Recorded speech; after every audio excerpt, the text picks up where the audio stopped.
Mark সফটওয়্যারে কীভাবে নতুন ফিনান্সিয়াল ইয়ার ক্রিয়েট করতে হয় সেটা আজকে আমরা শিখব। তার জন্য সবার আগে আমরা চলে আসি কোম্পানির যে আমাদের ডিটেলস আছে সেখানে। ফার্স্টে এখান থেকে কোম্পানির ভেতরে ঢুকে আমরা এক্সিট করব। এক্সিট করে আমার যে কোম্পানির নাম আছে তার উপর সবার আগে আমাদের কাজ থাকবে ব্যাকআপটা নিয়ে নেওয়া। ব্যাকআপ নেওয়া হয়ে গেলে আমরা চলে আসবো নিচে এসে নিউ ফিনান্সিয়াল ইয়ার। এখানে এন্টার করার পরে আপনার ফিনান্সিয়াল ইয়ার দেখিয়ে দেবে 1/4/2025 থেকে 31/3/2026। এটা যদি কারোর না শো করে এটা আপনারা ম্যানুয়ালি টাইপ করে নেবেন। এরপর অ্যাকসেপ্ট করবেন। অ্যাকসেপ্ট করার পরে স্যালাই প্রসিড ইয়েস করবেন।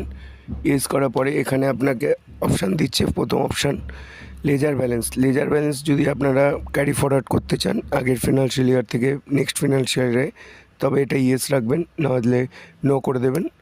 আউটস্ট্যান্ডিং, পার্টিদের যে আউটস্ট্যান্ডিংগুলো রয়েছে সেই আউটস্ট্যান্ডিংগুলো আপনারা ক্যারি ফরওয়ার্ড করতে চাইলে এটাকে ইয়েস রাখবেন, যারা করতে চান না তারা নো রাখবেন। স্টক ব্যালেন্স, আপনারা সবাই স্টক ক্যারি ফরওয়ার্ড করতে চান তো স্টকটাকে ইয়েস রাখবেন। ব্যাকেজ এক্সপায়ারি স্টক যদি কারো ট্রান্সফার করার থাকে তো ইয়েস করবেন, নাহলে নো করে ছেড়ে দেবেন। নন ওয়ার্কিং পার্টি, নন ওয়ার্কিং আইটেম ইয়েস রেখে দেবেন। নন ওয়ার্কিং ব্যাচ নো রেখে দেবেন। যদি কারো টানার থাকে তো ইয়েস করবেন। এর সেম একইভাবে যাদের চালানগুলো করা থাকে, চালান যদি কেউ ট্রান্সফার করতে চান তো ইয়েস করবেন, নাহলে নো রেখে দেবেন। কোনো যদি অর্ডার বানানো থাকে আপনাদের, সেগুলো যদি আপনারা ক্যারি ফরওয়ার্ড করতে চান তো এখানে পেন্ডিং অর্ডারটাকে নো করে দেবেন। যারা করতে চান না নো করবেন, যারা করতে চান ইয়েস রেখে দেবেন। এখানে এসে স্যালারি প্রসিড ইয়েস করবেন। আপনার নতুন ফিনান্সিয়াল ইয়ারটা ক্রিয়েশন কমপ্লিট হয়ে যাবে। যতক্ষণ না এই কাজটা পুরোটা কমপ্লিট হচ্ছে ততক্ষণ আপনারা ওয়েট করে যাবেন।